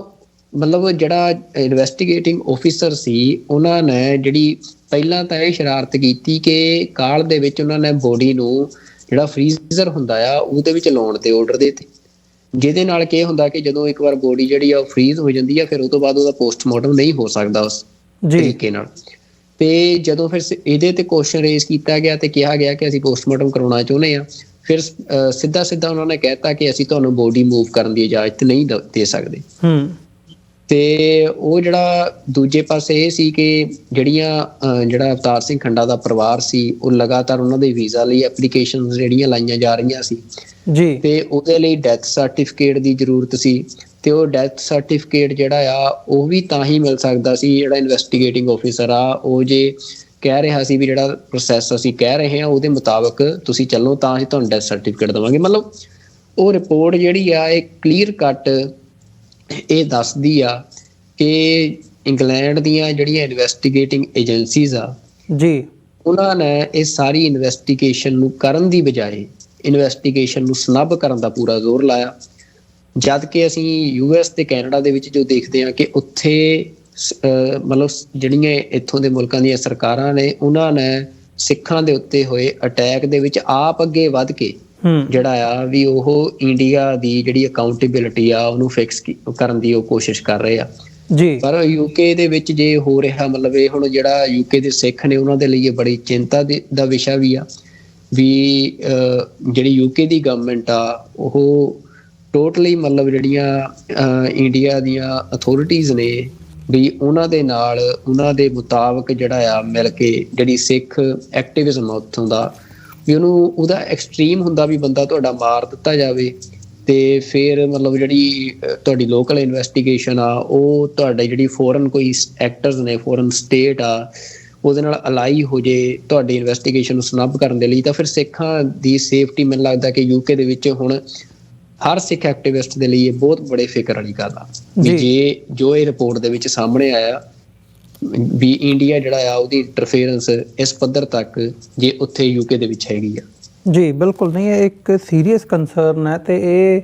ਕੰਸਰਨ ਕੋਈ ਅੱਜ ਦੀ ਡੇਟ ਦੇ ਵਿੱਚ ਨਹੀਂ ਉਹ ਹੈਗਾ, ਮਤਲਬ ਜਾਂ ਇਸ ਇਕੱਲੇ ਅਵਤਾਰ ਸਿੰਘ ਖੰਡਾ ਦੀ ਮੌਤ ਦੇ ਨਾਲ ਜੁੜਿਆ ਹੋਇਆ ਨਹੀਂ ਹੈਗਾ, ਕਿਉਂਕਿ ਸਿੱਖ ਜਥੇਬੰਦੀਆਂ ਵੱਲੋਂ UK ਦੇ ਵਿੱਚ ਜਿਹੜੀਆਂ ਐਕਟਿਵ ਨੇ ਉਹਨਾਂ ਵੱਲੋਂ ਪਹਿਲਾਂ ਵੀ ਇਹ ਕੰਸਰਨ ਜ਼ਾਹਰ ਕੀਤੇ ਜਾਂਦੇ ਰਹੇ ਆ, ਖਾਸ ਤੌਰ 'ਤੇ ਜਦੋਂ ਤੋਂ ਰਿਸ਼ੀ ਸੁਨਕ ਦੀ ਸਰਕਾਰ ਬਣੀ ਆ ਜਾਂ ਉਹ ਪ੍ਰਧਾਨ ਮੰਤਰੀ ਬਣਦੇ ਆ, ਭਾਰਤ ਦੇ ਦੌਰੇ 'ਤੇ ਜਾਂਦੇ ਆ, ਜਿਸ ਕਿਸਮ ਦੀ ਬਿਆਨਬਾਜ਼ੀ ਜਾਂ ਉਹਨਾਂ ਦੀ ਹੈਂਡਲਿੰਗ ਜਾਂ ਡੀਲਿੰਗ ਇੰਡੀਆ ਦੇ ਨਾਲ ਹੈ। ਈਵਨ ਇਹ ਸਾਰੇ ਪਾਰਟ ਤੋਂ ਪਹਿਲਾਂ ਮਤਲਬ ਕਿਵੇਂ ਜਿਹੜੀ ਸਿੱਖਾਂ ਦੇ ਉੱਤੇ ਜਾਂ ਐਕਸਟ੍ਰੀਮਿਜ਼ਮ ਦੇ ਉੱਤੇ ਇਨ ਦ ਨੇਮ ਆਫ ਸਿੱਖਾਂ ਦੇ ਉੱਤੇ ਨਜ਼ਰ ਰੱਖਣ ਦੇ ਲਈ ਮਤਲਬ ਇੱਕ ਵੱਖਰਾ ਫੰਡ ਜਿਹੜਾ ਆ ਉਹ ਐਲੋਕੇਟ ਕੀਤਾ ਜਾਂਦਾ, ਤੇ ਉਹਦੇ ਤੋਂ ਵੀ ਪਿੱਛੇ ਜਾਂਦੇ ਆ ਜਦੋਂ ਅਸੀਂ ਦੇਖਦੇ ਹਾਂ ਇਸ ਕਿਸਮ ਦੀਆਂ ਹੋਰ ਕਈ ਘਟਨਾਵਾਂ ਆਉਂਦੀਆਂ ਨੇ। ਜਦੋਂ ਅਸੀਂ ਪਿਛਲੇ ਸਮੇਂ ਦੇ ਵਿੱਚ ਵੀ ਜਾ ਕੇ ਦੇਖਦੇ ਹਾਂ ਵੀ ਈਵਨ 1984 ਦਾ ਜਦੋਂ ਅਸੀਂ ਜ਼ਿਕਰ ਕਰਦੇ ਹਾਂ ਤੇ 84 ਤੋਂ ਲੈ ਕੇ ਉਹ ਪਾਰਟ ਸ਼ੁਰੂ ਹੋ ਜਾਂਦਾ ਜਦੋਂ ਈਵਨ 84 ਤੋਂ ਬਾਅਦ ਸਿੱਖਾਂ ਵੱਲੋਂ ਪ੍ਰੋਟੈਸਟ ਦੇ ਤੌਰ ਤੇ ਨਗਰ ਕੀਰਤਨ ਜਦੋਂ ਕੱਢਿਆ ਜਾਣਾ ਹੁੰਦਾ ਤੇ ਉਸ ਨਗਰ ਕੀਰਤਨ ਨੂੰ ਵੀ ਇਜਾਜ਼ਤ ਜਿਹੜੀ ਹੈ ਉਹ ਯੂਕੇ ਦੀਆਂ ਅਥਾਰਟੀਜ਼ ਵੱਲੋਂ ਡਿਨਾਈ ਕੀਤੀ ਜਾਂਦੀ ਹੈ ਤੇ ਕਿਵੇਂ ਉਦੋਂ ਤੋਂ ਲੈ ਕੇ ਹੁਣ ਤੱਕ ਦਾ ਜਿਹੜਾ ਸਮਾਂ ਮਤਲਬ ਉਹ ਡੀਕਲਾਸੀਫਾਈ ਹੋਏ ਡਾਕੂਮੈਂਟਸ ਦੀ ਗੱਲ ਹੋਵੇ ਹੋਰ ਜਿਹੜਾ ਯੂਕੇ ਦਾ ਰੋਲ ਹੈ ਸਿੱਖ ਸਟਰਗਲ ਦੇ ਅਗੇਂਸਟ ਉਹ ਸਾਰੀ ਫਿਰ ਦਾਸਤਾਨ ਜਿਹੜੀ ਹੈ ਇੱਕੋ ਲਾਈਨ 'ਚ ਖੜ ਜਾਂਦੀ ਹੈ। ਸੋ ਇੱਥੇ ਅੱਜ ਦੀ ਡੇਟ ਦੇ ਵਿੱਚ ਮਤਲਬ ਇਹ ਹੁਣ ਕੁਐਸਚਨ ਇੱਕ ਸੀਰੀਅਸ ਕੁਐਸਚਨ ਬਣ ਗਿਆ ਆ ਵੀ ਇਸ ਪਾਰਟ ਦੇ ਉੱਤੇ ਜਿਹੜੀ ਯੂਕੇ ਦੀ ਗਵਰਨਮੈਂਟ ਆ ਉਹ ਸਟੈਂਡ ਕਿੱਥੇ ਕਰਦੀ ਹੈ, ਇੰਡੀਆ ਦੇ ਨਾਲ ਕਿਸ ਕਿਸਮ ਦੀ ਰਿਲੇਸ਼ਨਸ਼ਿਪ ਹੈ, ਇੰਟੈਲੀਜੈਂਸ ਸ਼ੇਅਰਿੰਗ ਹੈ ਤੇ ਕਿਸ ਕਿਸਮ ਦੀਆਂ ਜਿਹੜੀਆਂ ਆਪਸੀ ਇੰਟੈਲੀਜੈਂਸ ਜਾਂ ਇੰਟੈਲੀਜੈਂਸ ਏਜੰਸੀਜ਼ ਨੇ ਉਹਨਾਂ ਦੇ ਜਿਹੜੇ ਹੱਥਕੰਡੇ ਨੇ ਇਨਫੋਰਮੇਸ਼ਨ ਸ਼ੇਅਰਿੰਗ ਤੋਂ ਲੈ ਕੇ ਕਿਵੇਂ ਉਹ ਆਪਸੀ ਰਲਗੱਡ ਹੋ ਕੇ ਕੰਮ ਕਰਦੀਆਂ ਨੇ, ਇਹਦੇ ਤੇ ਫੋਕਸ ਹੋਣਾ ਬਣਦਾ ਆ ਤਾਂ ਕਿ ਇਹ ਗੱਲ ਸਾਹਮਣੇ ਆ ਸਕੇ ਤੇ ਇਹ ਜਿਹੜੀਆਂ ਗੱਲਾਂ ਨੇ ਕਿਵੇਂ ਟਾਰਗੇਟ ਕੀਤਾ ਜਾ ਰਿਹਾ ਹੈ ਇਹਨਾਂ ਨੂੰ ਲਾਈਟ ਦੇ ਵਿੱਚ ਲਿਆਂਦਾ ਜਾ ਸਕੇ ਤੇ ਇਹ ਨਾ ਹੋਵੇ ਵੀ ਜਿਵੇਂ ਅਮਰੀਕਾ ਤੇ ਕੈਨੇਡਾ ਇੰਡੀਆ ਨੂੰ ਅਕਾਊਂਟੇਬਲ ਠਹਿਰਾਉਣ ਦੇ ਉੱਤੇ ਲੱਗੇ ਹੋਏ ਆ ਤੇ ਯੂਕੇ ਦਾ ਰੋਲ ਇਹਦੇ ਵਿੱਚ ਕੰਪਲੀਟਲੀ ਆਪੋਜ਼ਿਟ ਐਂਡ ਤੇ ਖੜਾ ਹੋਇਆ ਹੋਵੇ। ਬਿਲਕੁਲ ਜੀ, ਮਤਲਬ ਇਹ ਵੈਸੀ ਗੱਲ ਜਿਹੜੀ ਆ ਉਹ ਥੋੜੀ ਜਿਹੀ ਸਮਝ ਤੋਂ ਬਾਹਰ ਆ ਕਿਉਂਕਿ ਜਿਹੜਾ ਫਾਈਵ ਆਈਜ਼ ਇੰਟੈਲੀਜੈਂਸ ਗਰੁੱਪ ਆ ਉਹਦੇ ਵਿੱਚ ਯੂਕੇ ਵੀ ਜਿਹੜਾ ਇੱਕ ਪਾਰਟਨਰ ਆ ਜੀ ਕੈਨੇਡਾ ਤੇ ਯੂਐਸ ਦੇ ਨਾਲ। ਪਰ ਜਿਹੜੀ ਯੂਕੇ ਦੀ ਸਾਰੀ ਪਹੁੰਚ ਆ ਸਿੱਖ ਐਕਟਿਵਿਸਟ ਨੂੰ ਲੈ ਕੇ ਸਿੱਖ ਐਕਟਿਵਿਜ਼ਮ ਨੂੰ ਲੈ ਕੇ ਉਹ ਕੈਨੇਡਾ ਤੇ ਯੂਐਸ ਨਾਲੋਂ ਬਿਲਕੁਲ ਡਿਫਰੈਂਟ ਨਜ਼ਰ ਆ ਰਹੀ ਆ। ਤੇ ਕਿਉਂਕਿ ਜਿਹੜਾ ਯੂਐਸ ਤੇ ਕੈਨੇਡਾ ਆ ਉਹ ਇਹ ਗੱਲ ਜਿਹੜੀ ਸਿੱਖ ਐਕਟਿਵਿਜ਼ਮ ਦੀ ਸਪੇਸ ਆ ਉਹ ਇਸ ਪੱਧਰ ਤੇ ਦਿੰਦੇ ਆ ਕਿ ਸਾਡੇ ਇੱਥੇ ਜਿਹੜੀ ਫਰੀਡਮ ਆਫ ਐਕਸਪ੍ਰੈਸ਼ਨ ਆ ਉਹ ਆ ਸਾਡੀਆਂ ਵੈਲਿਊਜ਼ ਨੇ ਤੇ ਜਿਹਦੇ ਵਿੱਚ ਉਹ ਕਹਿੰਦੇ ਆ ਕਿ ਪੀਸਫੁਲੀ ਕਿਸੇ ਵੀ ਬੰਦੇ ਨੂੰ ਆਪਣੀ ਫਰੀਡਮ ਦੀ ਆਪਣੀ ਕੰਟਰੀ ਲਈ ਸੈਸੈਸ਼ਨ ਦੀ ਡਿਮਾਂਡ ਕਰਨੀ ਜਿਹੜੀ ਆ ਉਹ ਸਾਡੇ ਇੱਥੇ ਇਲੀਗਲ ਨਹੀਂ ਆ ਜੀ। ਤੇ ਉਹ ਸਿੱਖ ਮੂਵਮੈਂਟ ਨੂੰ ਜਿਵੇਂ ਦੀ ਤਿੱਬਤਨਸ ਦੀ ਮੂਵਮੈਂਟ ਆ ਉਈਗਰਸ ਦੀ ਮੂਵਮੈਂਟ ਆ ਉਹ ਸੇਮ ਉਵੇਂ ਹੀ ਦੇਖਦੇ ਆ ਜੀ। ਤੇ ਇਸੇ ਕਰਕੇ ਜਿਹੜੀ ਮਤਲਬ ਅਸੀਂ ਦੇਖੀਏ ਵੀ ਉਹ ਜਦੋਂ ਇੰਡੀਆ ਜਿਹੜੀਆਂ ਸਿੱਖ ਆਰਗੇਨਾਈਜੇਸ਼ਨਸ ਨੇ ਯੂਐਸ ਕੈਨੇਡਾ ਦੀਆਂ ਉਹਨਾਂ ਨੂੰ ਟੈਰਰਿਸਟ ਲੇਬਲ ਕਰਦਾ ਆ ਪਰ ਯੂਐਸ ਦੇ ਵਿੱਚ ਉਹ ਲੋਕ ਸਾਰੇ ਨੇ ਉਹ ਇੱਕ ਪੋਲੀਟੀਕਲ ਐਕਟਿਵਿਸਟ ਨੇ। ਪਰ ਜਿਹੜੀ ਇੰਗਲੈਂਡ ਦਾ ਸਾਰਾ ਰਵੱਈਆ ਆ ਯੂਕੇ ਦਾ ਸਾਰਾ ਰਵੱਈਆ ਆ ਉੱਥੋਂ ਦੀ ਗਵਰਨਮੈਂਟ ਦਾ ਉਹ ਲਗਭਗ ਉਸੇ ਤਰ੍ਹਾਂ ਦੇਖ ਰਿਹਾ ਸਿੱਖ ਐਕਟਿਵਿਸਟ ਨੂੰ ਜਿਵੇਂ ਇੰਡੀਆ ਦੀ ਅੱਖ ਦਿਖਾਉਣਾ ਚਾਹੁੰਦੀ ਆ ਜੀ। ਤੇ ਇੰਡੀਅਨ ਗਵਰਨਮੈਂਟ ਜਿਹੜੀ ਇਸ ਟਾਈਮ ਦੀ ਆ ਮਤਲਬ ਉਹ ਟੋਟਲੀ ਮਤਲਬ ਕੋਈ ਵੀ ਜਿਹੜੀਆਂ ਲਿਬਰਲ ਜਾਂ ਡੈਮੋਕ੍ਰੈਟਿਕ ਵੈਲਿਊਜ਼ ਨੇ ਉਹਨਾਂ ਦੇ ਆਧਾਰ ਦੇ ਉੱਤੇ ਉਹ ਆਪਣੀ ਸਟੇਟ ਨੂੰ ਰਨ ਨਹੀਂ ਕਰ ਰਹੇ। ਉਹ ਇੱਕ ਤਰ੍ਹਾਂ ਦੇ ਨਾਲ ਮਤਲਬ ਹਰ ਹੀਲਾ ਵਰਤ ਕੇ ਜਿਹੜੀਆਂ ਡਾਇਸੈਂਟ ਆ ਜਿਹੜੇ ਕ੍ਰਿਟੀਕ ਦੀਆਂ ਵੌਇਸਿਸ ਨੇ ਉਹਨਾਂ ਨੂੰ ਸਨੱਬ ਕਰਨ ਦੇ ਰਾਹ ਤੇ ਤੁਰੇ ਹੋਏ ਆ ਜੀ। ਤੇ ਜੇ ਆਪਾਂ ਵੈਲਿਊ ਬੇਸਡ ਸਿਸਟਮ 'ਚ ਦੇਖਣਾ ਹੋਵੇ ਤਾਂ ਯੂਕੇ ਨੂੰ ਵੀ ਉਹ ਗੱਲ ਕੋਈ ਬਹੁਤੀ ਜ਼ਿਆਦਾ ਸੂਟ ਨਹੀਂ ਕਰਦੀ, ਕੋਈ ਬਹੁਤੀ ਜ਼ਿਆਦਾ ਮੈਟਰ ਨਹੀਂ ਕਰਦੀ। ਪਰ ਹੁਣ ਭਾਵੇਂ ਉਹ ਰਿਸ਼ੀ ਸੁਨਕ ਦਾ ਆਪਾਂ ਹਵਾਲਾ ਦਿੰਦੇ ਆ ਜਾਂ ਫਿਰ ਪਰ ਮੈਨੂੰ ਇਹ ਲੱਗਦਾ ਵੀ ਰਿਸ਼ੀ ਸੁਨਕ ਤੋਂ ਪਹਿਲਾਂ ਵੀ ਜਿਹੜਾ ਯੂਕੇ ਦਾ ਰਵੱਈਆ ਆ ਸਿੱਖ ਐਕਟਿਵਿਜ਼ਮ ਦੇ ਲਈ ਉਹ ਕੋਈ ਬਹੁਤਾ ਜ਼ਿਆਦਾ ਵੱਖਰਾ ਦੇਖਣ ਨੂੰ ਨਹੀਂ ਮਿਲਦਾ, ਖਾਸ ਤੌਰ ਤੇ ਜੱਗੀ ਜੋਹਲ ਵਾਲਾ ਸਾਰਾ ਮਾਮਲਾ ਅਸੀਂ ਦੇਖਣਾ ਹੋਵੇ ਜੀ। ਤੇ ਰਿਸ਼ੀ ਸੁਨਕ ਜ਼ਰੂਰ ਆਉਣ ਦੇ ਨਾਲ ਜਿਹੜੀ ਹੋਰ ਜ਼ਿਆਦਾ ਇੰਟਰਫੇਰੈਂਸ ਆ ਇੰਡੀਅਨ ਐਸਟੈਬਲਿਸ਼ਮੈਂਟ ਦੀ ਯੂਕੇ ਦੇ ਵਿੱਚ ਉਹਦੇ ਲਈ ਰਾਹ ਸੁਖਾਲਾ ਹੋ ਗਿਆ। ਪਰ ਇਸ ਤੋਂ ਪਹਿਲਾਂ ਵੀ ਜਿਹੜਾ ਉੱਥੋਂ ਦਾ ਤਾਣਾ ਬਾਣਾ ਸਾਰਾ ਗਵਰਨੈਂਸ ਦਾ ਉਹਦੇ ਵਿੱਚ ਇੰਡੀਅਨ ਇਨਫਲੂਐਂਸ ਜਿਹੜਾ ਆ ਉੱਥੋਂ ਦੀ ਪੋਲਿਸੀ ਦੇ ਵਿੱਚ ਉਹ ਬਹੁਤ ਜ਼ਿਆਦਾ ਨਜ਼ਰ ਆਉਂਦਾ ਜੀ। ਹੁਣ ਲੇਟੈਸਟ ਜੋ ਅਸੀਂ ਦੇਖ ਰਹੇ ਹਾਂ ਕਿ ਕੈਨੇਡਾ ਦੇ ਵਿੱਚ ਜੋ ਲਗਾਤਾਰ ਸਾਹਮਣੇ ਆ ਰਿਹਾ ਹੈ ਕਿ ਇੰਡੀਆ ਜੋ ਕੈਨੇਡਾ 'ਚ ਕਰਨ ਦੀ ਕੋਸ਼ਿਸ਼ ਕਰ ਰਿਹਾ ਵੀ ਇੱਥੋਂ ਦੇ ਪੋਲੀਟੀਸ਼ੀਅਨ ਇੱਥੋਂ ਦੇ ਪੋਲਿਸੀ ਮੇਕਰ ਜਿਹੜੇ ਆ ਵੀ ਉਹ ਜਿਹੜੀਆਂ ਗੱਲਾਂ ਇੰਡੀਆ ਦੇ ਨਾਲ ਰਿਲੇਟਡ ਨੇ ਇੰਡੀਆ ਦੇ ਇੰਟਰਸਟ ਦੇ ਨਾਲ ਰਿਲੇਟਡ ਨੇ ਉਹਨਾਂ ਨੂੰ ਜਿਵੇਂ ਇੰਡੀਆ ਦੇਖਦਾ ਆ ਕਿ ਉਵੇਂ ਦੇਖੇ ਤੇ ਆਪਣੀ ਸਾਰੀ ਪੋਲਿਸੀ ਜਿਹੜੀ ਆ ਉਹ ਇੰਡੀਆ ਨਾਲ ਰਿਲੇਟਡ ਜਿਹੜੇ ਮੈਟਰ ਨੇ ਉਹਨਾਂ ਵਿੱਚ ਇੰਡੀਆ ਦੇ ਮੁਤਾਬਕ ਬਣਾਵੇ। ਇਹਦੇ ਵਾਸਤੇ ਇੰਡੀਆ ਕੈਨੇਡਾ ਦੇ ਵਿੱਚ ਮਤਲਬ ਅੰਨ੍ਹੇਵਾਹ ਪੈਸਾ ਸੁੱਟ ਰਿਹਾ ਤੇ ਆਪਣਾ ਜਿਹੜਾ ਇੱਥੇ ਦੀ ਇੱਕ ਵੱਡਾ ਇੰਡੀਅਨ ਡਾਇਸਪੋਰਾ ਆ ਇੰਡੀਅਨ ਕਮਿਊਨਿਟੀ ਆ ਜੀ ਉਹਦੇ ਇਨਫਲੂਐਂਸ ਨੂੰ ਯੂਜ਼ ਕਰ ਰਿਹਾ, ਉਹਨੂੰ ਯੂਜ਼ ਕਰ ਰਿਹਾ। ਤੇ ਮੈਨੂੰ ਇਹ ਲੱਗਦਾ ਵੀ ਯੂਕੇ ਦੇ ਵਿੱਚ ਉਹ ਆਲਰੇਡੀ ਇਹ ਸਾਰਾ ਕੁਝ ਕਰ ਚੁੱਕਿਆ ਆ, ਵੀ ਜਿਹਦਾ ਅੱਜ ਅਸੀਂ ਸਾਰਾ ਰਿਜ਼ਲਟ ਦੇਖ ਰਹੇ ਆ। ਤੇ ਇਹੀ ਸਾਰਾ ਕੁਝ ਉਹ ਇੱਥੇ ਹੁਣ ਕੈਨੇਡਾ ਦੇ ਵਿੱਚ ਕਰਨ ਦੀ ਕੋਸ਼ਿਸ਼ ਕਰ ਰਿਹਾ। ਤੇ ਯੂਐਸ ਜਿਹੜਾ ਆ ਉਸ ਮਾਮਲੇ 'ਚ ਅਸੀਂ ਦੇਖਿਆ ਕਿ ਭਾਵੇਂ ਉਹ ਵੀ ਸਾਰਾ ਕੇਸ ਹੋਵੇ, ਯੂਐਸ ਦੇ ਮਾਮਲੇ ਦੇ ਵਿੱਚ ਹਜੇ ਇੰਡੀਆ ਜਿਹੜਾ ਆ ਉਹ ਮਤਲਬ ਅਸੀਂ ਕਹੀਏ ਕਿ ਬਹੁਤ ਜ਼ਿਆਦਾ ਡਿਫੈਂਸਿਵ ਹੋ ਕੇ ਚੱਲਦਾ ਹੈ ਜੀ, ਕਿਉਂਕਿ ਇਹ ਸਾਰੀ ਜਿਹੜੀ ਜੈ ਸ਼ੰਕਰ ਦੀ ਵੀ ਰੀਸੈਂਟ ਸਟੇਟਮੈਂਟ ਆਈ ਆ। ਜੈ ਸ਼ੰਕਰ ਜਿਹੜੇ ਇੰਡੀਆ ਦੇ ਐਕਸਟਰਨਲ ਅਫੇਅਰਸ ਮਿਨਿਸਟਰ ਆ, ਉਹਨਾਂ ਨੇ ਇਹੀ ਗੱਲ ਕਹੀ ਕਿ ਜਿਹੜਾ ਅਸੈਸੀਨੇਸ਼ਨ ਕੈਨੇਡਾ ਦੇ ਵਿੱਚ ਹੋਈ ਆ ਉਹਦੇ ਤੇ ਸਾਡਾ ਅੱਜ ਵੀ ਉਹੀ ਸਟੈਂਡ ਆ ਕਿ ਕੈਨੇਡਾ ਨੇ ਸਾਨੂੰ ਕੋਈ ਵੀ ਇਹੋ ਜਿਹੇ ਐਵੀਡੈਂਸ ਨਹੀਂ ਦਿੱਤੇ, ਇਹੋ ਜਿਹੀ ਕੋਈ ਸਾਨੂੰ ਚੀਜ਼ ਨਹੀਂ ਦਿੱਤੀ ਵੀ ਜਿਹਦੇ ਨਾਲ ਅਸੀਂ ਉਹਨਾਂ ਦੀ ਜਿਹੜੀ ਗੱਲ ਆ ਉਹਨੂੰ ਕੰਸੀਡਰ ਕਰੀਏ ਤੇ ਕੋਈ ਗੱਲ ਮੰਨੀਏ ਜੋ ਕੈਨੇਡਾ ਕਹਿ ਰਿਹਾ ਕਿ ਇੰਡੀਆ ਦੀ ਇਨਵੋਲਵਮੈਂਟ ਆ ਨੇਚਰ ਦੇ ਮਰਡਰ ਦੇ ਵਿੱਚ ਜੀ। ਤੇ ਪਰ ਉਹ ਕਹਿੰਦੇ ਆ ਕਿ ਯੂਐਸ ਨੇ ਸਾਨੂੰ ਕੁਝ ਦਿੱਤਾ ਆ, ਯੂਐਸ ਨੇ ਸਾਨੂੰ ਕੋਈ ਐਵੀਡੈਂਸ ਦਿੱਤੇ ਆ ਜਿਹਦੇ ਕਰਕੇ ਅਸੀਂ ਉਹ ਗੱਲ ਨੂੰ ਕੰਸੀਡਰ ਕਰ ਰਹੇ ਹਾਂ ਤੇ ਇਨਵੈਸਟੀਗੇਸ਼ਨ ਕਰ ਰਹੇ ਹਾਂ। ਪਰ ਉਹ ਕੋਈ ਚੀਜ਼ ਜਾਂ ਉਹ ਐਵੀਡੈਂਸ ਕੁਝ ਨਹੀਂ ਹੁੰਦੇ। ਮਸਲਾ ਇਹ ਹੁੰਦਾ ਕਿ ਜਿਹੜਾ ਇੰਡੀਆ ਆ ਉਹ ਹਜੇ ਯੂਐਸ ਜਿਹੜਾ ਆ ਉਹਦੇ ਨਾਲ ਇਹ ਸਮਝਦਾ ਵੀ ਉਹ ਯੂਐਸ ਦੇ ਨਾਲ ਉਵੇਂ ਦੀ ਟੱਕਰ ਨਹੀਂ ਲੈ ਸਕਦਾ ਡਿਪਲੋਮੈਟਿਕਲੀ ਜਿਵੇਂ ਦੀ ਉਹ ਕੈਨੇਡਾ ਨਾਲ ਲੈ ਸਕਦਾ ਹੈ ਜਾਂ ਲੈਣ ਦੀ ਕੋਸ਼ਿਸ਼ ਕਰ ਰਿਹਾ ਆ ਜੀ। ਤੇ ਇਹਦੇ ਵਿੱਚ ਸਿੱਖ ਜਿਹੜੇ ਆ ਡਾਇਸਪੋਰਾ ਦੇ ਵਿੱਚ ਜਿੰਨਾ ਸਿੱਖ ਬੈਠਾ ਆ, ਇਹ ਹੁਣ ਉਹਨਾਂ ਦੇ ਲਈ ਵੱਡਾ ਸਵਾਲ ਆ ਕਿ ਇੰਡੀਆ ਜਿਹੜਾ ਆ ਜੇ ਅੱਜ ਉਹ ਅਸੈਸੀਨੇਸ਼ਨਸ ਤੱਕ ਪਹੁੰਚਿਆ ਆ ਇਹਨਾਂ ਵੈਸਟਰਨ ਕੰਟਰੀਜ਼ ਦੇ ਉੱਤੇ, ਤਾਂ ਉਹ ਆਲਰੇਡੀ ਉਹਦੇ ਲਈ ਕੁਛ ਨਾ ਕੁਛ ਗਰਾਊਂਡ ਜਿਹੜਾ ਆ ਉਹ ਪਹਿਲਾਂ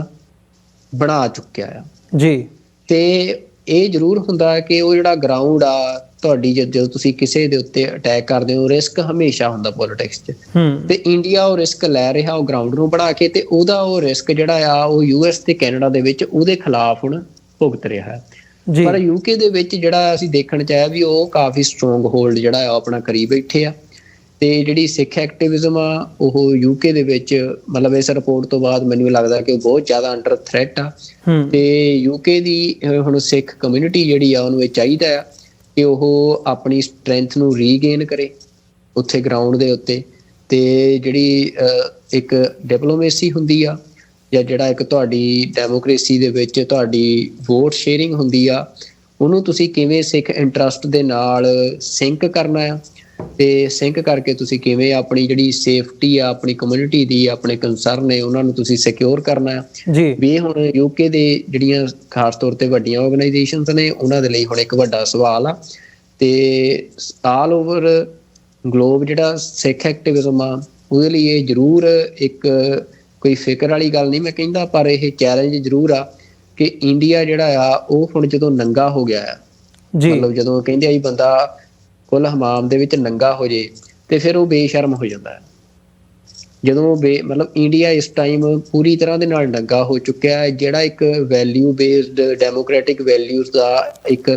ਪਰਦਾ ਹੁੰਦਾ ਸੀ ਵੀ ਅਸੀਂ ਤਾਂ ਜੀ ਦੇਖੋ ਬੜੇ ਡੈਮੋਕ੍ਰੈਟਿਕ ਕੰਟਰੀ ਆ, ਅਸੀਂ ਤਾਂ ਰੂਲ ਆਫ ਲਾਅ ਦੇ ਹਿਸਾਬ ਨਾਲ ਚੱਲਣ ਵਾਲੀ ਕੰਟਰੀ ਆ, ਵੀ ਜਿਹੜੀ ਉਹ ਕਦੇ ਕਾਂਗਰਸ ਦੇ ਰਜੀਮ ਦੇ ਵਿੱਚ ਇੱਕ ਉਹ ਪਰਦਾ ਪਾਇਆ ਹੋਇਆ ਸੀ ਇੰਡੀਆ ਨੇ, ਵੀ ਇਸ ਰਜੀਮ ਨੇ ਉਹ ਪਰਦਾ ਵੀ ਲਾਤਾ। ਤੇ ਜਦੋਂ ਉਹ ਪਰਦਾ ਲਾਤਾ ਤਾਂ ਉਹ ਪੂਰੀ ਤਰ੍ਹਾਂ ਨੰਗੇ ਹੋ ਕੇ ਜਿਹੜਾ ਆ ਉਸ ਆਪਣਾ ਨੱਚ ਰਹੇ ਆ। ਤੇ ਉਹਦੇ ਵਿੱਚ ਸਿੱਖ ਜਿਹੜੇ ਆ ਉਹ ਹਜੇ ਵੀ ਮੈਨੂੰ ਲੱਗਦਾ ਵੀ ਜਿਹੜੀ ਸਿੱਖ ਸੁਸਾਇਟੀ ਆ, ਸਿੱਖ ਐਕਟਿਵਿਜ਼ਮ ਜਿਹੜਾ ਆ ਉਹ ਉਨਾ ਜ਼ਿਆਦਾ ਮਤਲਬ ਪ੍ਰੀਕੋਸ਼ਨਸ ਨਹੀਂ ਲੈ ਰਿਹਾ ਜਿੰਨੀਆਂ ਲੈਣੀਆਂ ਚਾਹੀਦੀਆਂ ਆ ਆਪਣੀ ਸੇਫਟੀ ਨੂੰ ਲੈ ਕੇ ਤੇ ਆਪਣੀ ਸਿਕਿਉਰਿਟੀ ਨੂੰ ਲੈ ਕੇ। ਤਾਂ ਇਹ ਜ਼ਰੂਰ ਜਿਹੜੀਆਂ ਡਾਇਸਪੋਰਾ ਦੇ ਵਿੱਚ ਇਕੱਲੇ ਇਹਨਾਂ ਮੁਲਕਾਂ ਦੇ ਵਿੱਚ ਨਹੀਂ, ਹੋਰ ਵੀ ਜਿੱਥੇ ਮਤਲਬ ਭਾਵੇਂ ਉਹ ਇੰਡੀਆ ਦੇ ਵਿੱਚ ਹੋਵੇ, ਜਿਹੜੇ ਸਿੱਖ ਐਕਟਿਵਿਸਟ ਉਹ ਸਿੱਖ ਐਕਟਿਵਿਸਟ ਪੰਜਾਬ ਦੇ ਮਤਲਬ ਭਾਵੇਂ ਉਹ ਜੇ ਉਹ ਇਮਾਨਦਾਰ ਨੇ ਪੰਜਾਬ ਦੇ ਲਈ, ਭਾਵੇਂ ਉਹ ਪੰਜਾਬ ਦੇ ਹੱਕਾਂ ਦੀ ਗੱਲ ਕਰਦੇ ਹੋਣ, ਪੰਜਾਬ ਦੇ ਪੌਣ ਪਾਣੀ ਨੂੰ ਬਚਾਉਣ ਦੀ ਗੱਲ ਕਰਦੇ ਹੋਣ, ਪੰਜਾਬ ਦੀ ਡੈਮੋਗ੍ਰਾਫੀ ਨੂੰ ਬਚਾਉਣ ਦੀ ਗੱਲ ਕਰਦੇ ਹੋਣ, ਪੰਜਾਬ ਦੀ ਖੁਦ ਮੁਖਤਿਆਰੀ ਦੀ ਗੱਲ ਕਰਦੇ ਹੋਣ, ਉੱਥੋਂ ਲੈ ਕੇ ਤੇ ਸੋਵਰੈਨਿਟੀ ਦੀ ਗੱਲ ਕਰਨ ਵਾਲੇ ਹਰ ਬੰਦੇ ਤੱਕ। ਪਰ ਜਿਹੜਾ ਸਟੇਟ ਨੂੰ, ਇੰਡੀਅਨ ਸਟੇਟ ਨੂੰ ਇਹ ਲੱਗਦਾ ਕਿ ਉਹ ਸਿੱਖਾਂ ਦੇ ਲਈ ਇਮਾਨਦਾਰ ਆ, ਸਿੱਖ ਕੌਮ ਨੂੰ ਸਮਰਪਿਤ ਆ, ਤੇ ਉਸ ਲੀਡਰ ਦੀ ਮਾਸਸ ਤੱਕ ਅਪਰੋਚ ਆ, ਤਾਂ ਉਹਨਾਂ ਨੂੰ ਆਪਣੀ ਸੇਫਟੀ ਦੇ ਲਈ ਜ਼ਰੂਰ ਮੈਨੂੰ ਲੱਗਦਾ ਕਿ ਕੰਸਰਨ ਉਹਨਾਂ ਦਾ ਹੋਣਾ ਚਾਹੀਦਾ ਆ। ਵੀ ਜੋ ਇਹ ਰਿਪੋਰਟਾਂ ਸਾਹਮਣੇ ਆ ਰਹੀਆਂ ਨੇ ਉਸ ਤੋਂ ਬਾਅਦ ਜੀ ਬਿਲਕੁਲ। ਤੇ ਸਾਡੇ ਦਰਸ਼ਕ ਜਿਹੜੇ ਇਸ ਵਕਤ ਜੁੜੇ ਹੋਏ ਆ ਸਾਡੇ ਨਾਲ, ਜਿਹੜੇ ਯੂਕੇ ਦੇ ਵਿੱਚ ਵੀ ਹੈਗੇ ਆ, ਯੂਰਪ ਦੇ ਵਿੱਚ, ਜ਼ਰੂਰ ਇਸ ਗੱਲ ਦੇ ਉੱਤੇ ਧਿਆਨ ਦੇਣ